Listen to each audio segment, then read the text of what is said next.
Good morning. I am excited to be here speaking with a few of our fantastic UIA campus leaders. I'm Anna Drake-Warshaw from the UIA, and I'm here with my friends and colleagues from the University of Kansas, University of Central Florida, Iowa State University, and Georgia State University. This morning we're talking about the UIA's Completion Grants Project and what we've learned about distributing emergency aid during COVID. So campuses are really gearing up for the fall, and we know that emergency financial needs that students experience in the spring and summer aren't going to go away because the pandemic is continuing to unfold. So we thought that we'd take the opportunity to have a timely conversation and share a little bit about what we've learned since March about how best to meet student emergency needs and organize aid on your campus. So I want to introduce my esteemed panelists. We have Susan Kleismeyer from the University of Kansas. We have Joanne Gregory from Georgia State University. She's the project director for the Completion Grants Project and UIA fellow at Georgia State. We have Dana Pagan. She's the assistant director of scholarships at the University of Central Florida. Roberta Johnson from Iowa State is the director of financial aid. I don't know if I gave Susan a call out for being vice provost for academic success, but I think I might have just said she was from KU. But awesome leaders here to share with us, and we could not do our work without them. So I am grateful you're all here, grateful for those who are listening and joining us later. I'm gonna pull most of the folks off the stream and let Joey tell us a little bit about the UIA's Completion Grants Project. All right, Joey, tell us kind of the foundation for how we're thinking about emergency aid. All right. Thank you, Anna. I'm so glad to be with everybody this morning. So a little bit background of the completion grant. It's really started by questions asked by many universities. What happens when students approaching graduation have exhausted all financial aids? And what can we do to prevent students from stopping out right before the finish line? Inspired and modeled by the Georgia State's Panther Retention Grant, in 2017, the UIA launched a 3-year strategic financial intervention initiative funded by the Gates Foundation and the Sandium Educational Group, the Completion Grants Program, across all 11 member institutions. By awarding a small grant up to $1,000 to each eligible student, the completion grant is aimed at removing the modest financial hurdle for college seniors to enroll, persist, and complete their degree. Each institution established their own team and local process of identifying eligible students, dispersing funds each term, and collecting data and communicating with the UIA central team. So we made the first awarding in fall 2017, and following that, all 11 UIA institutions having been participating in this program and have awarded for all terms up to, including this past spring, 2020, 4,000 students across 11 campuses have been awarded for a total amount of about $3 million.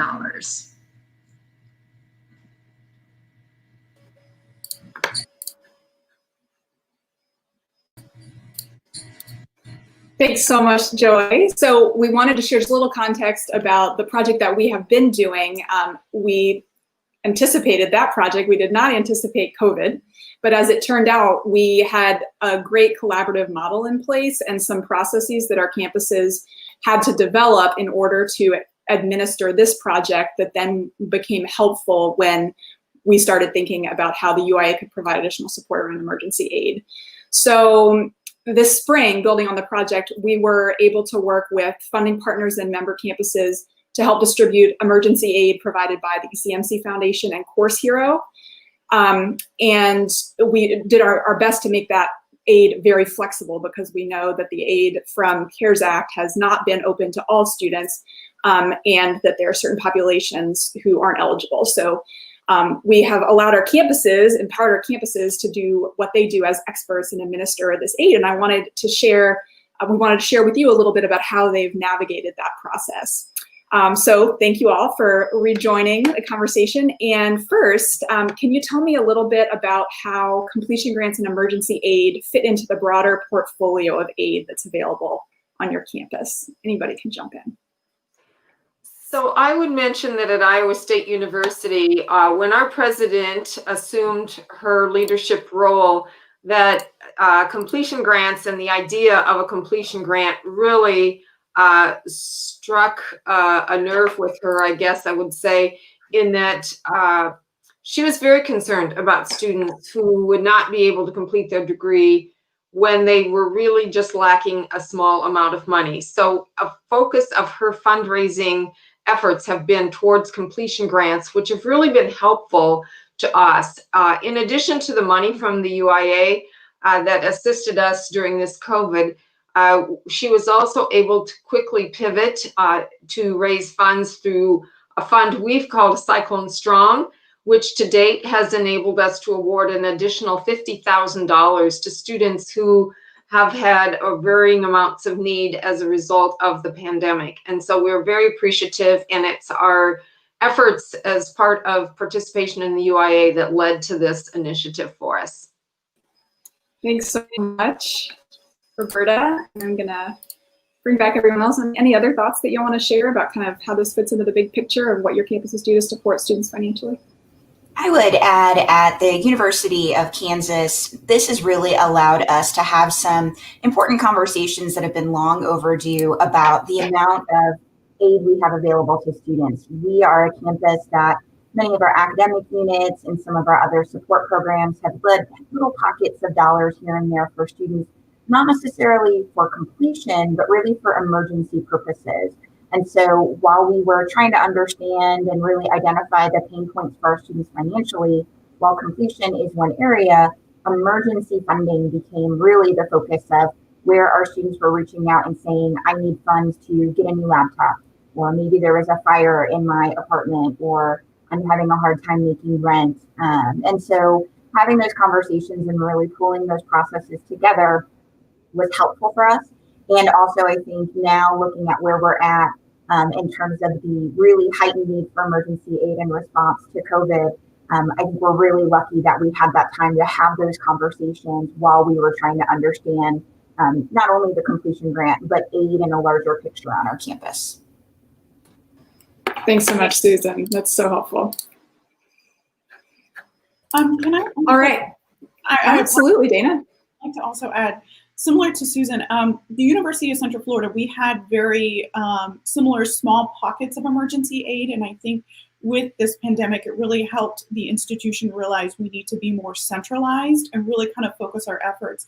So we were able to not only assist students and listen to them and find their true needs, but then also assist students in populations that typically we couldn't assist before. So we were able to take some of the UIA funding and assist with international students, DACA students, who are populations that really haven't received any other forms of emergency aid and really weren't eligible for it in prior. It's great. Thank you for adding that. So thank you so much. My next question is about, you mentioned some of the needs that students are experiencing. And the completion grants is focused on, account balances that are impeding students' ability to register or stay enrolled. They're going to be dropped, and we want to just help them get a little bit further along, so that little couple $100 balance might not be such an issue. But in this case, there are a ton of different needs that students are experiencing. It's a pretty unprecedented situation. So can you tell me how you have gone about identifying what those needs are for students on your campus? What maybe methods or sources you've used to do that?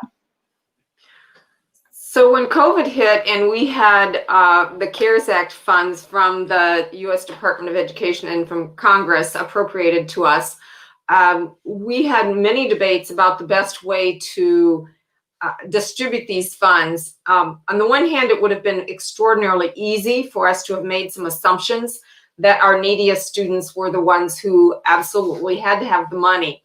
But we went a different direction, and we required everyone who was seeking funding to submit an application to us and explain to us the rationale behind why they needed the funds. We heard some extraordinarily heartbreaking stories, people who did not know where their funds were going to come from for groceries or were worried about eviction until that was resolved, of course, temporarily. And so just a variety of needs, and we utilized an application process in order to do that. It meant an inordinate amount of work for our staff, but we feel as if we were perhaps more targeted in terms of how we awarded those dollars. Thank you, Roberta. Other thoughts from Ohio State or from Kansas or Central Florida? So at the University of Central Florida, we took our history with our completion grants and then our existing emergency aid programs, and we kind of looked at how we assess students prior and how we were able to identify their needs. Very similar, we also used a centralized form to allow students to not only report the funds that they need, but then to kind of list what those needs were for.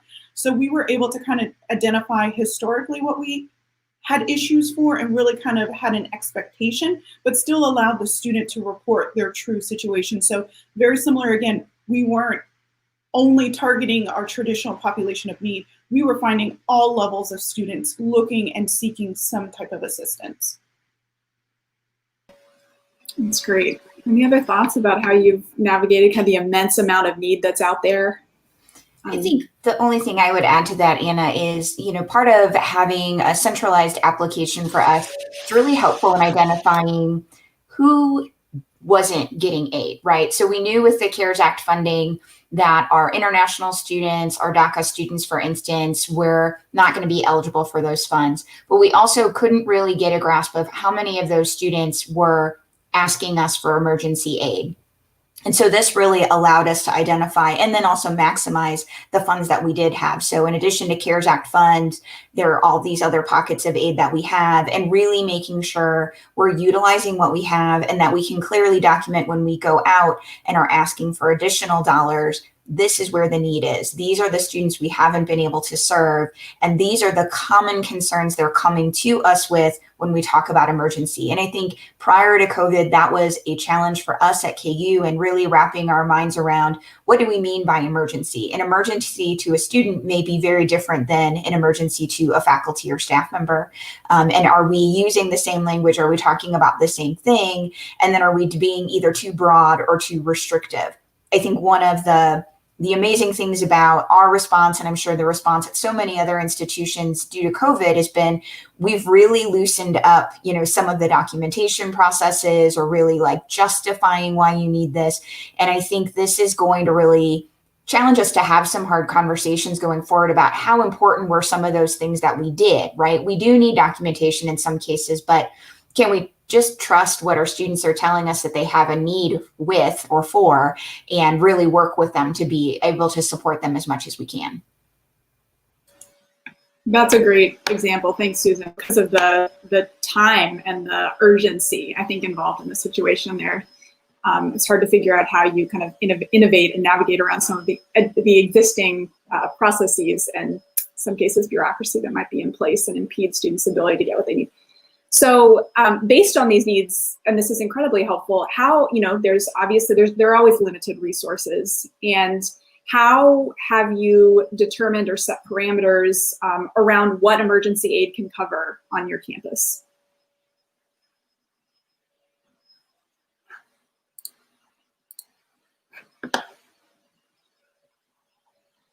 Roberta, I think you're muted. We identified basic human needs as our top priority: a place to live, food to eat.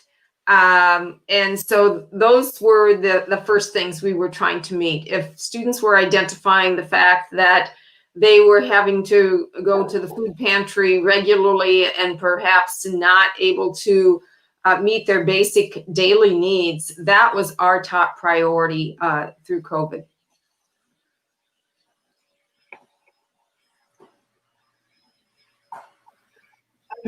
I would agree. Yes, that was our main focus as well, is making sure that the students had water, shelter, food.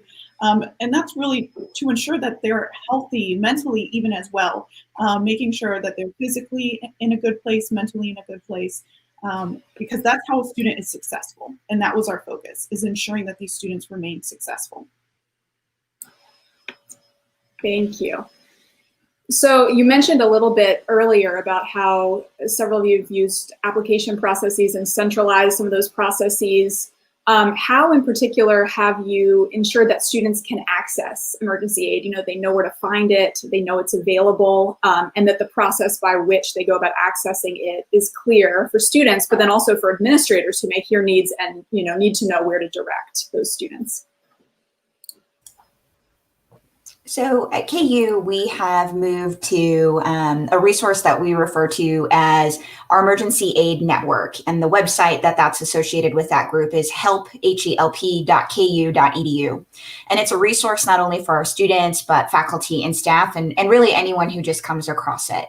And the idea behind it is this is the home base for our centralized application, but also pointing our community members to resources in the local community. So we recognize that our aid may be limited in what we can cover, and that a student, a faculty, or staff member may have a long-standing need and wanting to make sure that they have an awareness of what those resources are. So it's the home base for our common app. Our emergency aid network consists of all of the fund managers for our pockets of emergency aid that exist across campus, and it's co-coordinated between my team in academic success and then our partnership with our student financial aid office. It's really an opportunity for us to not only be able to track the traffic coming in terms of the types of aid requests and the need that's there, but it allows the funding managers to come together and have conversations. Some of our funds are extremely restrictive in who they can support. Others are a little broader, and it just allows us to find that balance in how we're making sure to distribute aid without overtaxing one fund, but then also making sure we're really maximizing the funds and potentially stacking where we can to help a student that has a significant need. Thanks so much. Other thoughts you want to share, Roberta or Dana? So in addition to centralizing our application and our network to help get that message out and ensure that our population, both with our internal stakeholders and our students, knew of this resource, we really push this information to all of our marketing, all of our social media platforms to point students to UCF Cares to ensure that they had access to the application. They saw that the resources are available and that we're there for the students. We pushed it out to all of the UCF, Facebook pages, Twitter handles, everything that we knew that a student uses to communicate with.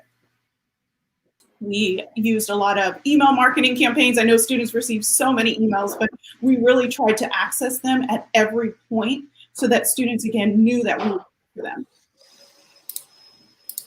That's great. So what I'm hearing is that maybe, I know around completion grants, we engaged a much broader campus team than just the financial aid office. And so I think what I've heard from some of our campuses is that going through the design process, figuring out how you identify need for completion grants and coordinate across multiple units has been helpful, because this is really a centralized effort that everyone on campus has to be aware of in order to ensure that students can find and access what they need.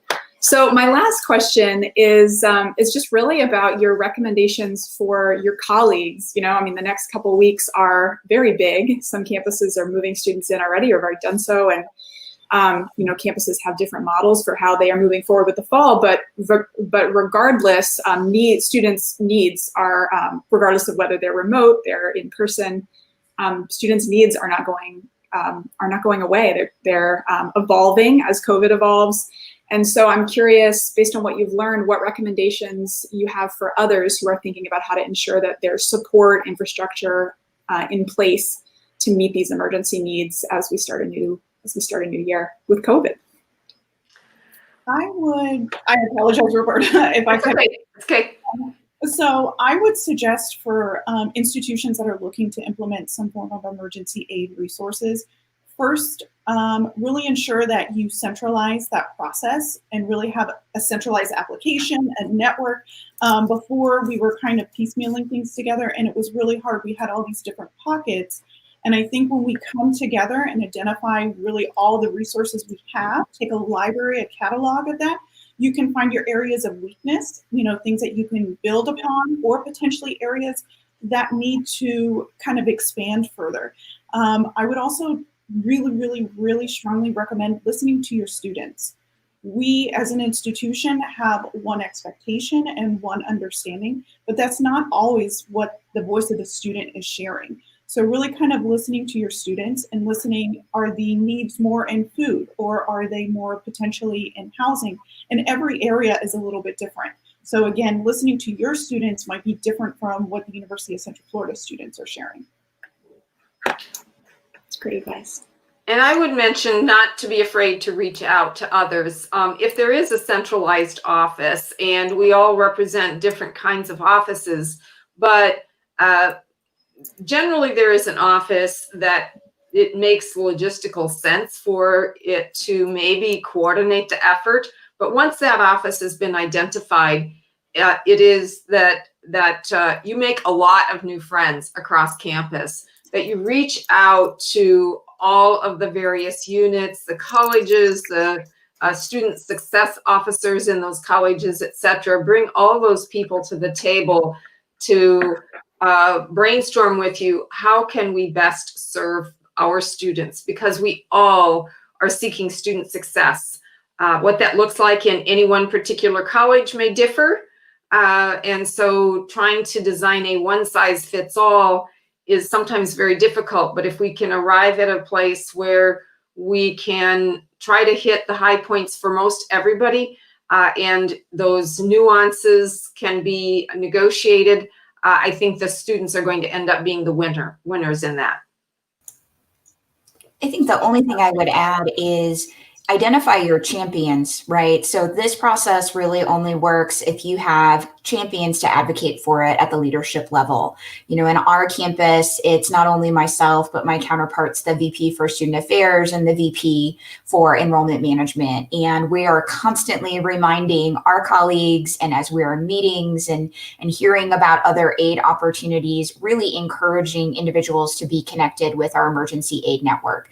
It's challenging on a large campus that is so decentralized to make sure everyone has an awareness of these processes. And the more we can do to communicate out that this is really here to be a partnership and a network and something that we can all do to support one another, the more we can get additional funds in there. And then really, again, at the end, it makes it easier for our students to navigate.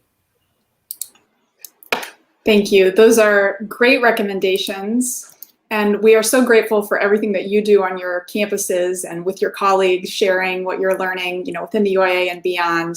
The UIA is only as valuable as the campus teams that we have the privilege of working with. And you're changing a lot of students' lives and experiences by ensuring these processes work and figuring them out in real time.